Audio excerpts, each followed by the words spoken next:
জুলাই রক্তাক্তের এই দিনে উত্তাল দেশ, চলে কমপ্লিট শাটডাউন। আন্দোলনকারীদের উপর ব্যাপক দমন-পীড়ন চালায় আইনশৃঙ্খলা বাহিনী। রাজধানীতে বেড়েছে ডেঙ্গুর প্রকোপ, চাপ সামলাতে হাসপাতালে হিমশিম অবস্থা। ঢাকাতে 2 সিটিকে একযোগে কাজ করার তাগিদ বিশেষজ্ঞদের। ইরানের রাতভর মার্কিন বিমান হামলা, হরমুজে 2 তেলের ট্যাঙ্কারে আগুন, 50,000 মার্কিন সেনা মোতায়েন, পাল্টা জবাব তেহরানের।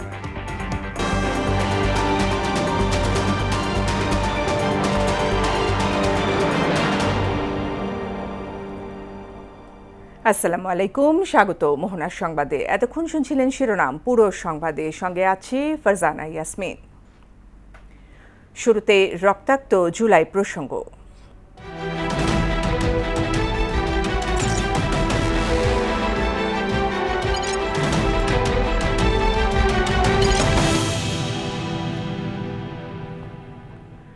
18 জুলাই 2024 দেশের ইতিহাসের এক রক্তাক্ত দিন। ছাত্র জনতার আন্দোলনে উত্তাল সময়ে দেশব্যাপী কমপ্লিট শাটডাউন কর্মসূচি পালন করা হয়।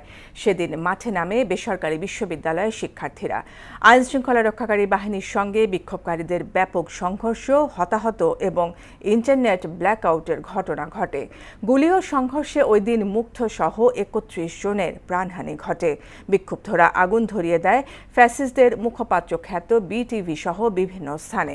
সেদিনের শহীদদের সে স্মৃতি আজও তাড়া করে ফেরে আন্দোলনে অংশ নেওয়া শিক্ষার্থী, স্বজন হারানো পরিবার এবং প্রত্যক্ষদর্শীদের। বিস্তারিত ইমদাদুল হক খানের প্রতিবেদনে। কোটা সংস্কারের দাবিতে শুরু হওয়া শিক্ষার্থীদের আন্দোলন 18 জুলাই ছড়িয়ে পড়ে দেশ জুড়ে। সংঘর্ষ, গুলির শব্দ, টিয়ার সেল আর ধোঁয়ায় ভারী হয়ে ওঠে রাজধানী সহ বিভিন্ন শহরের আকাশ। আন্দোলন নতুন এক মোড় নেয়, যার প্রভাব পরবর্তী সময়ে দেশের রাজনৈতিক বাস্তবতাকেও বদলে দেয়। 5 জুন হাইকোর্টের রায়ের পর কোটা সংস্কার আন্দোলন নতুন করে শুরু হয়। জুলাই জুড়ে দেশের বিভিন্ন বিশ্ববিদ্যালয়ে আন্দোলন ছড়িয়ে পড়ে। 18 জুলাই রাজধানী ঢাকা, চট্টগ্রাম, রাজশাহী, রংপুর, খুলনা সহ বিভিন্ন স্থানে বিক্ষোভ আরও তীব্র হয়ে ওঠে। আইনশৃঙ্খলা বাহিনীর সঙ্গে সংঘর্ষের ঘটনাও ঘটে। প্রাণহানি, আহত হওয়া এবং ব্যাপক সহিংসতার খবর আসে দেশের বিভিন্ন প্রান্ত থেকে। পরবর্তী কয়েকদিনে মোবাইল, ইন্টারনেট ও ব্রডব্যান্ড সেবা বন্ধ হয়ে যায়। 18 জুলাই কেবল একটি তারিখ নয়, এটি স্মরণ করিয়ে দেয় ছাত্র আন্দোলনের এক গুরুত্বপূর্ণ অধ্যায়, যেখানে বহু মানুষের জীবন বদলে গেছে চিরতরে। ইতিহাসের সেই দিন আজও প্রশ্ন তোলে রাষ্ট্র, রাজনীতি এবং গণতান্ত্রিক অধিকার নিয়ে। 2 বছর পর ফিরে তাকালে সেই দিনের শিক্ষা ভবিষ্যতের জন্য কতটা কাজে লাগানো যায়, সেই প্রত্যাশাই সবার। ইমদাদুল হক খান, মোহনা সংবাদ, ঢাকা। সরকারি চাকরিতে কোটা বাতিলের দাবিতে ঢাকায় শুরু হওয়া আন্দোলন একসময় ছড়িয়ে পড়ে সারা দেশের শিক্ষা প্রতিষ্ঠানে। বৈষম্য বিরোধী ছাত্র আন্দোলনের ডাকা সব কর্মসূচিকে নিজেদের মধ্যে ধারণ করতে থাকে রাজশাহী, চট্টগ্রাম, কুমিল্লা ও বেগম রোকেয়া বিশ্ববিদ্যালয় সহ বিভিন্ন প্রতিষ্ঠানে শিক্ষার্থীরা, যাদের শক্ত প্রতিরোধে একসময় বেগবান হয়ে ওঠে জুলাই আন্দোলন। 24 জুলাইয়ে বিভিন্ন অঞ্চলের অভিজ্ঞতা নিয়ে তাহসিন তারিনের বিশেষ প্রতিবেদন। আন্দোলনের শুরুটা ছিল ঢাকা বিশ্ববিদ্যালয় থেকে। সরকারি চাকরিতে কোটা প্রথা বাতিলের দাবি জানায় বৈষম্য বিরোধী ছাত্র আন্দোলন। অল্প সময়ের মধ্যেই দেশের বিভিন্ন বিশ্ববিদ্যালয়ের শিক্ষার্থীরা একই দাবিতে কর্মসূচি শুরু করেন। রাজশাহী, চট্টগ্রাম, কুমিল্লা, বেগম রোকেয়া বিশ্ববিদ্যালয় সহ বিভিন্ন ক্যাম্পাসে মিছিল, সমাবেশ ও প্রতিবাদ কর্মসূচি অনুষ্ঠিত হয়। পরবর্তীতে বিভিন্ন এলাকায় সাধারণ মানুষেরও অংশগ্রহণ দেখা যায়। আমাদেরকে পানি খাওয়াইছে, খাবার খাওয়াইছে, কিছু চায় নাই, মানে তারা বাংলাদেশের জনগণ হিসেবে তারা নিরাপত্তা চাইছে। সেই নিরাপত্তার ভিতরে এই জিনিসগুলো পড়ে, যে জিনিসগুলো কোনো কিছুই আমরা দিতে পারি নাই, এটা আমাদের ব্যর্থতা। বৈষম্য বিরোধী আন্দোলনে শরিক হওয়া অনেকের ভাষ্যমতে প্রতিটি অঞ্চলে আন্দোলনের অভিজ্ঞতা ও বাস্তবতা ভিন্ন ছিল। কোথাও শান্তিপূর্ণ কর্মসূচি, কোথাও আবার সংঘর্ষ হয়েছে। এইসব ঘটনায় প্রাণহানি ও আহতের সংখ্যাও কম নয়। যার প্রভাব অনেক পরিবারকে এখনো বহন করতে হচ্ছে। বর্তমানে যে গণতান্ত্রিক সরকার রয়েছে, সরকারের কাছে আমাদের দাবি রয়েছে যে 17 বছর যে বৈষম্যগুলো হয়েছে সেগুলোর পুনরাবৃত্তি না হোক এবং মানুষের যে যার প্রাপ্য অধিকার নিশ্চিত হোক। সবগুলো রাজনৈতিক দল থেকে এখানে এসেছে, সবার একটা কমন মোটিভ ছিল যে এখানে যে কোনো মূল্যে ফ্যাসিবাদী যে হাসিনা ফ্যাসিবাদী কাঠামো এটাকে উৎখাত করতে হবে। দীর্ঘদিনের বৈষম্য হয়ে আসা জিনিসগুলো তো একবারে নির্মূল হবে না, ধাপে ধাপে হবে। বর্তমান সরকার চেষ্টা করতেছে। দেশের বিভিন্ন বিশ্ববিদ্যালয়ে শুরু হওয়া কর্মসূচিগুলো সময়ের সঙ্গে সঙ্গে জাতীয় আলোচনার কেন্দ্রে চলে আসে। অংশগ্রহণকারীদের অভিজ্ঞতা, প্রত্যাশা এবং সেই সময়ের ঘটনাগুলো এখনো নাড়া দিয়ে যাচ্ছে অনেকের বিবেক। জনগণের অধিকার প্রতিষ্ঠা করার জন্য জনগণই সকল ক্ষমতার উৎস, এই নীতি নিয়ে আমরা জনগণের কাছে রাজনৈতিক দলকে ফিরিয়ে আনতে পেরেছি। জুলাই আন্দোলনের সবচেয়ে বড় যে সাফল্য। বাংলাদেশে দ্বিতীয়বার ফ্যাসিস্টদের কোনো ধরনের পুনরুত্থানের আর কোনো সুযোগ সৃষ্টি করা যাবে না। সেই ক্ষেত্রে বর্তমান সরকার যেভাবে তারা এগোচ্ছে, আমার মনে হয় সেটা সরকারের দিক থেকে যথার্থতা আছে। জনমানুষের প্রত্যাশা ছিল জুলাইয়ে যারা এই হত্যাকাণ্ডের সঙ্গে জড়িত ছিল, মাস্টারমাইন্ড যারা ছিল, প্রত্যেকের বিচার হোক। 2024 সালের ছাত্র আন্দোলন বাংলাদেশের ইতিহাসে এক গুরুত্বপূর্ণ অধ্যায়। অংশগ্রহণকারীদের অভিজ্ঞতা, ত্যাগ এবং সেই সময়ের ঘটনাগুলো দেশের রাজনৈতিক ও সামাজিক প্রেক্ষাপটে স্মরণীয় হয়ে থাকবে। তাহসিন তারিন, মোহনা সংবাদ।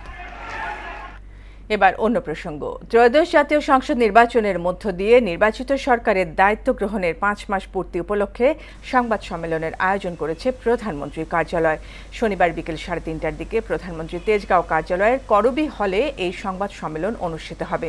এতে উপস্থিত থাকবেন প্রধানমন্ত্রীর উপদেষ্টা ও প্রধানমন্ত্রীর কার্যালয়ের মুখপাত্র মাহাদি আমিন ছাড়াও প্রেস সচিব সালেহ শিবলি, অতিরিক্ত প্রেস সচিব আতিকুর রহমান রুমন সহ প্রধানমন্ত্রীর প্রেস উইংয়ের অন্যান্য সদস্যরা। রাজধানীতে বেড়েই চলেছে ডেঙ্গুর প্রকোপ, যা অনেকাংশে উদ্বেগ বাড়াচ্ছে নগর জীবনে। সপ্তাহের ব্যবধানে নগরীর সোহরাওয়ার্দী হাসপাতালে আক্রান্ত রোগীর সংখ্যা বেড়েছে প্রায় 20%। কীটতত্ত্ববিদদের দাবি, প্রকোপ থামাতে ঢাকার 2 সিটিকে একযোগে চালাতে হবে মশক নিধন কার্যক্রম। বিস্তারিত বিজন কুমারের প্রতিবেদনে। টানা বর্ষণের দুর্ভোগ শেষ হতেই নতুন করে আতঙ্ক ছড়াচ্ছে ডেঙ্গু। রাজধানী সহ দেশের বিভিন্ন এলাকায় ক্রমেই বাড়ছে এডিস মশার উপদ্রব। একই সঙ্গে হাসপাতালগুলোতে বাড়ছে ডেঙ্গু আক্রান্ত রোগীর সংখ্যা। শহীদ সোহরাওয়ার্দী হাসপাতালের ডেঙ্গু ওয়ার্ডের চিত্র এটি। ওয়ার্ডটিতে জ্বর, শরীরের বিভিন্ন স্থানে তীব্র ব্যথা, বমিভাব ও পাতলা পায়খানা সহ নানা উপসর্গ নিয়ে হাসপাতালে ভর্তি হয়েছেন অনেকেই। গ্রামে গেছিলাম, গ্রাম থেকে টেস্ট করাইছি, মাথা ব্যথা, পাতলা পায়খানা, তারপরে আমি বুঝতে পারি যে ডেঙ্গু হয়েছে আমার। প্লাটিনেট হুটহাট করে কমে যাচ্ছে, যে আসলেই সুস্থ হতে পারবো কিনা। হাসপাতালটির ডেঙ্গুর 2 ওয়ার্ডের তথ্য বলছে সপ্তাহের ব্যবধানে ডেঙ্গু আক্রান্ত রোগীর পরিমাণ বেড়েছে প্রায় 20%। কিছু এলাকাতে মশা নিষ্কাশনের ব্যবস্থা করা হয়েছে বা মেডিসিন দেওয়া হচ্ছে, কিন্তু সব জায়গায় দেয় না। যে প্রতি বছর এভাবে মানুষ হাজার হাজার মানুষ আক্রান্ত হচ্ছে। সকালে পাতলা পায়খানা হয়েছে, এখন একটু মনতে ভয় লাগে যে আর মানি আল্লাহ নে বাঁচায় রাখবো। এতে হিমশিম খাচ্ছেন ওয়ার্ড দুটির দায়িত্বপ্রাপ্তরা। এখানে এখন প্রতিদিন ভর্তি হচ্ছে, সেই হারে বলতে পারবো আমাদের বেশ চাপ যাচ্ছে। প্রস্তুতি আমরা মোটামুটি আমাদের আছে, সব প্রস্তুতি আছে আমাদের হচ্ছে। এমন পরিস্থিতিতে কীটতত্ত্ববিদরা বলছেন ডেঙ্গুর প্রকোপ থামাতে মশার প্রজনন ক্ষেত্র ধ্বংস করার বিকল্প নেই। উন্নত বিশ্বের সঙ্গে তাল মিলিয়ে বাড়ি বাড়ি সচেতনতা বাড়ানোর তাগিদ দেন তারা। যে মনিটরিংটা নাই আমাদের, যেটার জন্য কোনো কাজকে সফল করতে হলে মনিটরিংটা খুবই গুরুত্বপূর্ণ। পূর্ণাঙ্গ মশাকে গুরুত্ব না দিয়ে, বেশি না দিয়ে লার্ভাকে বেশি গুরুত্ব দেওয়ার জন্য, কারণ ওটা আমরা জানি। এবং এখানে কিছু এক্সপার্টকে নিয়োগ দিতে হবে, যেমন যারা মশা নিয়ে কাজ করে, বৃহত্তর স্টেক হোল্ডারদেরকে একসাথে আনতে হবে। পাশাপাশি 2 সিটি কর্পোরেশনকে একযোগে মশক নিধন কার্যক্রম পরিচালনার কথাও জানান এই কীটতত্ত্ববিদ। যখন আমরা উত্তর সিটি কর্পোরেশনের মশার কার্যক্রম করছি, তখন কিন্তু দক্ষিণ সিটি কর্পোরেশন থাকছে না ওই জায়গাটাতে। মানে তার ফলে কি হচ্ছে, এই কর্পোরেশনের মশাগুলো ওইদিকে চলে যাচ্ছে। এটা একটা কারণ এটা একটা সমন্বিত উদ্যোগ লাগবে। বিজন কুমার, মোহনা সংবাদ, ঢাকা। রাজধানীর মতিঝিল এলাকার শীর্ষ সন্ত্রাসী তানিম রেজা বাপ্পিকে তার 4 সহযোগী সহ গ্রেফতার করেছে পুলিশ। তাদের কাছ থেকে উদ্ধার করা হয়েছে কয়েকটি বিদেশি অস্ত্র। পুলিশ জানায়, গেল কয়েক মাস ধরে মতিঝিল এলাকায় যে সকল অপরাধীর কর্মকাণ্ড হয়েছে তার বেশিরভাগ কাজের সঙ্গে বাপ্পি ও তার সহযোগীদের সংযোগ পাওয়া গেছে। পরে মতিঝিল এলাকার বিভিন্ন জায়গা থেকে তাদের গ্রেফতার করা হয়। তাদের দেওয়া তথ্যের ভিত্তিতে বাপ্পির কথিত অফিস থেকে লুকানো অবস্থায় 3টি বিদেশি অস্ত্র উদ্ধার করে পুলিশ। এতে জানানো হয়, সন্ত্রাসী বাপ্পির বিরুদ্ধে হত্যা চেষ্টা সহ 7টি মামলা রয়েছে। বাপ্পি এবং রিজন ওনারা স্বীকার করেন যে বাপ্পির অফিসে তাদের এই যে শুটিং ইনসিডেন্ট বা বিভিন্ন চাঁদাবাজির যে সমস্ত ঘটনাগুলি ঘটিয়েছে ওখানে তাদের অস্ত্র আছে। এই সংক্রান্তে বাপ্পি এবং এই রিজনের নামে মতিঝিল থানায় অস্ত্র আইনে মামলা রেকর্ড করা হয়েছে। Sylhet MAG Osmani medical college ও শহীদ শামসুদ্দিন আহমদ হাসপাতালে গেল 24 ঘন্টায় হামো এর উপসর্গে 3 শিশুর মৃত্যু হয়েছে। এ নিয়ে সিলেট বিভাগে মৃতের সংখ্যা বেড়ে দাঁড়িয়েছে 99 জনে। এদিকে সিলেটের বিভিন্ন হাসপাতালে হামো এর উপসর্গে চিকিৎসাধীন রয়েছেন 297 জন। শনিবার সকালে বিভাগীয় স্বাস্থ্য অধিদপ্তর থেকে এই তথ্য জানানো হয়েছে। কুষ্টিয়ার খোকসা উপজেলায় আধিপত্য বিস্তারকে কেন্দ্র করে দুই পক্ষের সংঘর্ষের ঘটনায় 2 জন নিহত হয়েছে। এ সময় আহত হয়েছেন আরও 1 জন। স্থানীয়রা জানায়, দীর্ঘদিন ধরে খোকসায় সালিম হোসেনের সঙ্গে সামিরুল মোল্লার বিরোধ চলছিল। এর জেরে সংঘর্ষের ঘটনায় 2 জন নিহত হয়। পরে পুলিশ এসে নিহতদের মরদেহ ময়নাতদন্তের জন্য কুষ্টিয়া জেনারেল হাসপাতালের মর্গে পাঠিয়েছে। সক্রিয় মৌসুমি বায়ুর প্রভাবে রংপুর বিভাগের কোথাও কোথাও ভারী থেকে অতি ভারী বর্ষণ হতে পারে। বাংলাদেশ আবহাওয়া অধিদপ্তর সকাল 9টা থেকে পরবর্তী 24 ঘন্টার জন্য এই সতর্কবার্তা জারি করেছে। আবহাওয়াবিদ ডক্টর আবুল কালাম মল্লিক স্বাক্ষরিত বিজ্ঞপ্তিতে জানানো হয়, এ সময় রংপুর বিভাগের কিছু কিছু জায়গায় 44 থেকে 88 মিলিমিটার পর্যন্ত ভারী বৃষ্টিপাত এবং কোনো কোনো স্থানে 88 মিলিমিটারের চেয়েও বেশি অতি ভারী বৃষ্টিপাত হতে পারে। উত্তর অববাহিকা ও সংশ্লিষ্ট এলাকার সকল দপ্তর ও সংস্থাকে এই সতর্কবার্তা অনুসরণ করতে অনুরোধ করা হয়েছে। এবার ইরান যুদ্ধের খবর। চরম আকার ধারণ করেছে মধ্যপ্রাচ্যে উত্তেজনা। টানা 7ম রাতের মতো ইরানের বিভিন্ন স্থাপনায় বিমান হামলা চালিয়েছে যুক্তরাষ্ট্র। মধ্যপ্রাচ্য জুড়ে 50,000-এর বেশি মার্কিন সেনা মোতায়েন রয়েছে বলে জানিয়েছে সেন্টকম। হরমুজ প্রণালীর দক্ষিণে 2টি তেলের ট্যাঙ্কারে বিস্ফোরণ ও অগ্নিকাণ্ডের ঘটনা ঘটেছে বলে দাবি আইআরজিসির। পাল্টা জবাবে যুক্তরাষ্ট্রের উপসাগরীয় মিত্র দেশগুলোতে পাল্টা হামলা চালিয়েছে ইরান। অন্যদিকে গাজা উপত্যকার বিভিন্ন এলাকায় ইসরায়েলি হামলায় নিহত হয়েছেন অন্তত 14 ফিলিস্তিনি। রুমার ডেস্ক রিপোর্ট। মধ্যপ্রাচ্যে ক্রমেই তীব্র হয়ে উঠেছে যুদ্ধ পরিস্থিতি। অঞ্চলটিতে টানা 7ম রাতের মতো ইরানের সামরিক অবকাঠামো লক্ষ্য করে ব্যাপক বিমান ও ক্ষেপণাস্ত্র হামলা চালিয়েছে মার্কিন সামরিক বাহিনী। মার্কিন সেন্ট্রাল কমান্ড জানায়, যুদ্ধবিমান, ড্রোন ও যুদ্ধজাহাজ ব্যবহার করে ইরানের সামরিক সক্ষমতা লক্ষ্য করে নতুন করে হামলা চালানো হয়েছে। ট্রাম্পের নির্দেশনায় ইরানের বিরুদ্ধে সামরিক অভিযান অব্যাহত রয়েছে এবং দেশটির বন্দরগুলোকে ঘিরে নৌ অবরোধও কার্যকর করা হচ্ছে। বর্তমানে মধ্যপ্রাচ্যের বিভিন্ন স্থানে 50,000-এর বেশি মার্কিন সেনা মোতায়েন রয়েছে এবং তারা সর্বোচ্চ সতর্ক অবস্থায় দায়িত্ব পালন করছে বলেও জানায় সেন্টকম। এর পাল্টা জবাবে কুয়েত ও জর্ডানে অবস্থিত মার্কিন সামরিক ঘাঁটিগুলোতে পাল্টা ড্রোন হামলা চালিয়েছে ইরান। সংঘাতের জেরে উপসাগরীয় অঞ্চল থেকে জ্বালানি সরবরাহ বন্ধ হয়ে গেছে। ইরানের রেভলিউশনারি গার্ডের আইআরজিসি দাবি করেছে, হরমুজ প্রণালীর দক্ষিণে একটি মাইনযুক্ত এলাকা পার হওয়ার সময় 2টি তেলের ট্যাঙ্কারে বিস্ফোরণ ও অগ্নিকাণ্ডের ঘটনা ঘটেছে। যুক্তরাষ্ট্রের আগ্রাসন বন্ধ না হওয়া পর্যন্ত ওই অঞ্চল থেকে কোনো রাসায়নিক সার, এমনকি 1 ফোঁটা তেল, গ্যাস ও রপ্তানি করতে দেওয়া হবে না বলে হুঁশিয়ারি দিয়েছে আইআরজিসি। এদিকে গাজা উপত্যকার বিভিন্ন এলাকায় ইসরায়েলি হামলায় অন্তত 14 ফিলিস্তিনি নিহত হয়েছেন। নিহতদের মধ্যে 8 জন একটি জানাজার শোভাযাত্রায় অংশ নিতে জড়ো হয়েছিলেন। এসব হামলায় আরও অন্তত 20 জন আহত হয়েছেন। রুমা, মোহনা। বন্যা ও জলোচ্ছ্বাস প্রতিরোধে টেকসই বেড়িবাঁধ নির্মাণ সহ সরকার নানা পরিকল্পনা হাতে নিয়েছে বলে জানিয়েছেন স্বরাষ্ট্রমন্ত্রী সালাউদ্দিন আহমদ। শনিবার সকালে পেকুয়া উপজেলার মাঠে শামসুল হক ফাউন্ডেশনের উদ্যোগে বন্যায় ক্ষতিগ্রস্তদের পুনর্বাসনে 100 ঘর নির্মাণ কার্যক্রমের উদ্বোধনে একথা বলেন তিনি। বলেন, শুধু ঘরবাড়ি ক্ষতিগ্রস্ত পরিবারের নয়, বন্যায় ক্ষতিগ্রস্ত কৃষক, মৎস্য চাষী ও গবাদি পশুপালকদের জন্য সহায়তা কর্মসূচি গ্রহণ করেছে সরকার। এইবারও বন্যায় কিছু বেড়িবাঁধ নষ্ট হয়েছে, ভেঙেছে, ক্ষতিগ্রস্ত হয়েছে। এগুলো মেরামতের তড়িৎ ব্যবস্থা নেওয়া হচ্ছে। জলবায়ু পরিবর্তনের কারণে ক্ষতিগ্রস্ত বিভিন্ন জনগোষ্ঠী এবং অঞ্চলে আমরা যে কর্মসূচিগুলো নিয়েছি, এগুলোর মধ্য দিয়েও দেশের কৃষি উৎপাদন আশা করি দ্বিগুণ হবে। আমরা পরিবেশও সংরক্ষণ করতে পারব। বৃক্ষরোপণ, খাল খনন এবং মৎস্য চাষ, গবাদি পশু চাষ, এগুলোর মধ্য দিয়ে আমরা এটা স্বয়ংসম্পন্ন জাতি হিসাবে গড়ে উঠব ইনশাআল্লাহ। বঙ্গোপসাগরে লঘুচাপের কারণে টানা 10 দিনের ভারী বর্ষণ এবং বন্যা শুধু জনজীবনই বিপর্যস্ত করেনি, বড় ধাক্কা দিয়েছে দেশের প্রধান পর্যটন নগরী কক্সবাজারের পর্যটন শিল্পেও। পর্যটকদের আগমন প্রায় বন্ধ হয়ে যাওয়ায় ফাঁকা পড়ে আছে হোটেল, মোটেল ও সমুদ্র সৈকত। এতে কোটি কোটি টাকার আর্থিক ক্ষতির মুখে পড়েছেন পর্যটন সংশ্লিষ্ট ব্যবসায়ীরা। আমানুল হক বাবুলের তথ্যচিত্রে জানাচ্ছেন মিশাল বিনতে আনোয়ার।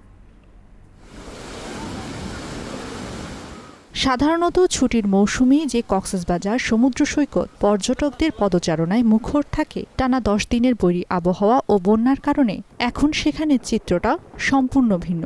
নিরাপত্তার কারণে অনেক পর্যটক স্থগিত করেছেন তাদের ভ্রমণ পরিকল্পনা, আবার অনেকে বাতিল করেছেন হোটেলের আগাম বুকিং।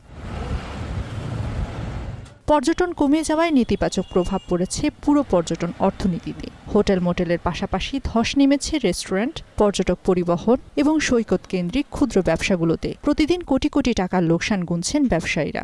কনফার্ম বুকিং ছিল, সেগুলো আমাদের বুকিং ক্যান্সেল করতে হয়েছে এবং তাদের টাকা আমাদের রিফান্ড দিতে হয়েছে, কারণ হচ্ছে প্রাকৃতিক দুর্যোগের কারণে। আমাদের রেগুলার 3 লক্ষ থেকে 4 লক্ষ টাকা বিক্রি হতো, সেখানে আমাদের এখন 40 থেকে 50 হাজার টাকার মতো বিক্রি হচ্ছে। হওয়ার কারণে এখন পর্যটক আসতেছে না, তো আমরা অনেক ফ্যামিলি নিয়ে কষ্টে আছি। আমাদের একদম ব্যবসায়ী তো নাই আপনার, এখন আমরা আপনার কেউ পারতেছি না, এরকম অবস্থা হয়ে গেছে আমাদের। যেখানে আমরা মনে করেন 2 থেকে 3 হাজার টাকা আল্লাহর রহমতে বিক্রি করতে পারতেছি, সেখানে আমাদের মনে করেন দৈনিক 500 থেকে 1000 টাকা ইনকাম হচ্ছে না এখন। টানা জলাবদ্ধতা ও বৈরী আবহাওয়ার কারণে ব্যবসায় মন্দাভাব, যা পর্যটন খাতেও বড় ক্ষতি বলে জানান এই কর্মকর্তা। দুর্যোগ চলমান রয়েছে, তার কারণে আসলে পর্যটন শিল্পেও তার একটা প্রভাব পড়েছে। হোটেল ব্যবসা থেকে শুরু করে ট্রান্সপোর্ট ব্যবসা, তারপরে রেস্টুরেন্ট বলেন, এর সাথে সংশ্লিষ্ট সবারই এটার উপর একটা ইম্প্যাক্ট পড়েছে। প্রকৃতির বিরূপ আচরণে পর্যটন নগরী সাময়িক থমকে গেলেও নতুন আশায় বুক বাঁধছেন সংশ্লিষ্টরা। মিশাল বিনতে আনোয়ার, মোহনা সংবাদ। আন্তর্জাতিক প্রসঙ্গ। মধ্যপ্রাচ্যের যুদ্ধ ও জলবায়ু পরিবর্তনের মতো বৈশ্বিক সংকট মোকাবেলায় বিমস্টেক সদস্য দেশগুলোর মধ্যে আঞ্চলিক সহযোগিতার জোরদারে বিশেষ গুরুত্ব দিচ্ছে বলে জানিয়েছেন সংস্থার মহাসচিব ইন্দ্রমণি পাণ্ডে। দিল্লিতে জাতীয় নিরাপত্তা প্রধানদের বৈঠকের আগে এক সাক্ষাৎকারে তিনি বলেন, বিমস্টেকের পরিবহন মাস্টার প্ল্যানের প্রায় 60% প্রকল্প বাস্তবায়ন হয়েছে এবং সড়ক, সমুদ্র ও ডিজিটাল যোগাযোগে আরও শক্তিশালী করেছে। এছাড়া ব্লু ইকোনমি সম্প্রসারণ, দুর্যোগ ব্যবস্থাপনা ও কার্বন নিঃসরণ কমানোর মাধ্যমে 7টি সদস্য দেশের জনগণের সামগ্রিক কল্যাণ ইন্দো প্যাসিফিক অঞ্চলের লক্ষ্য বাস্তবায়নের কাজ করে যাচ্ছে বিমস্টেক। মেক্সিকোর দক্ষিণ প্রশান্ত মহাসাগর উপকূলে 7.3 মাত্রার শক্তিশালী ভূমিকম্প আঘাত এনেছে। কম্পনটি প্রতিবেশী গুয়াতেমালা ও এল সালভাদোরও অনুভূত হয়েছে। ভূমিকম্পের পর উপকূলীয় এলাকায় সুনামি সতর্কতা জারি করা হয়। মার্কিন ভূতাত্ত্বিক জরিপ সংস্থা USGS জানায়, শুক্রবার স্থানীয় সময় ভূমিকম্পটির উৎপত্তিস্থল ছিল মেক্সিকোর চিয়াপাস অঙ্গরাজ্যের উপকূলের কাছে। ভূমিকম্পের পর মেক্সিকো ও গুয়াতেমালা প্রশান্ত মহাসাগর উপকূলের কিছু এলাকায় সর্বোচ্চ 1 মিটার উচ্চতার ঢেউ আছড়ে পড়তে পারে বলেও সতর্কতা জারি করা হয়। শক্তিশালী ভূমিকম্পের পর আতঙ্কে বহু মানুষ ভবন ছেড়ে খোলা জায়গায় আশ্রয় নেন। খেলার খবর। ক্রিকেট। ওয়েস্ট ইন্ডিজের কিংবদন্তি ক্রিকেটার স্যার গ্যারি সোবার্স মারা গেছেন। মৃত্যুকালে তার বয়স হয়েছিল 89 বছর। তাকে ক্রিকেট ইতিহাসের সেরা অলরাউন্ডার বলা হয়। সোবার্স 1954 থেকে 1974 সালের মধ্যে ওয়েস্ট ইন্ডিজের হয়ে 93টি টেস্ট খেলে করেছেন 8032 রান এবং শিকার করেছেন 235টি উইকেট। 1958 সালে পাকিস্তানের বিপক্ষে অপরাজিত 365 রানের ইনিংস খেলেছিলেন সোবার্স, যা 36 বছর ধরে টেস্ট ইতিহাসে ছিল সর্বোচ্চ ব্যক্তিগত রানের রেকর্ড। এক ওভারে 6টি ছক্কা মারার প্রথম ক্রিকেটারও তিনি। তার নামকরণে বর্ষসেরা পুরুষ ক্রিকেটারদের স্যার গ্যারিফিল্ড সোবার্স ট্রফি পুরস্কার প্রদান করে আইসিসি। সরকার খেলাধুলাকে সর্বোচ্চ গুরুত্ব দিয়ে কাজ করছে বলে জানিয়েছেন যুব ক্রীড়া প্রতিমন্ত্রী মোহাম্মদ আমিনুল হক। তিনি বলেন, তরুণ প্রজন্মকে ডিভাইস থেকে দূরে রাখতে খেলাধুলার বিকল্প নেই। সকালে মিরপুর জাতীয় স্টেডিয়ামে সাউথ এশিয়ান কারাতে চ্যাম্পিয়নশিপের উদ্বোধন অনুষ্ঠানে সাংবাদিকদের প্রশ্নের জবাবে এসব কথা বলেন প্রতিমন্ত্রী। এবার ফিফা বিশ্বকাপে কেপ ভার্দের অবিস্মরণীয় অগ্রযাত্রার কথা স্মরণ করিয়ে তিনি বলেন, বাংলাদেশ ফুটবল নিয়েও আশাবাদী হওয়ার সুযোগ আছে। কেন আমরা এগিয়ে যেতে পারবো না? এই যে একটা আস্থা বা যে বিশ্বাসের জায়গাটি তৈরি হয়েছে, আমার কাছে মনে হয় যে বিশ্ব ফুটবলে এটি হচ্ছে অনেক বড় একটি অ্যাচিভমেন্ট আমাদের দেশের জন্য। বিকজ আমরা এই কেপ ভার্দে থেকে আমরা নিজেদেরকে ইন্সপায়ার করতে পারি, অনুপ্রাণিত হতে পারি যে হ্যাঁ, ওরা পারলে কেন আমরা পারবো না। শেষ করব মোহনার সংবাদ, যাবার আগে শিরোনামগুলো আরও একবার।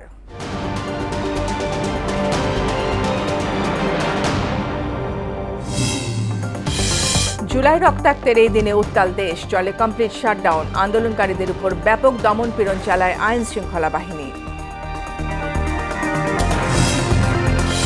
রাজধানীতে বেড়েছে ডেঙ্গুর প্রকোপ, চাপ সামলাতে হাসপাতালে হিমশিম অবস্থা। ঠেকাতে দুই সিটিকে একযোগে কাজ করার তাগিদ বিশেষজ্ঞদের। ইরানের রাতভর মার্কিন বিমান হামলা, হরমুজে 2 তেলের ট্যাঙ্কারে আগুন, 50,000 মার্কিন সেনা মোতায়েন, পাল্টা জবাব তেহরানের। এই ছিল মোহনার সংবাদে। পরবর্তী সংবাদ বিকেল 5:30টায়। এর আগে বিকেল 3টায় দেখবেন সংবাদ এক নজরে। মোহনার সবশেষ খবর জানতে ভিজিট করুন www.mohana.tv। সংবাদ দেখতে পারেন ফেসবুক, ইউটিউবেও। এতক্ষণ সঙ্গে থাকার জন্য ধন্যবাদ সবাইকে।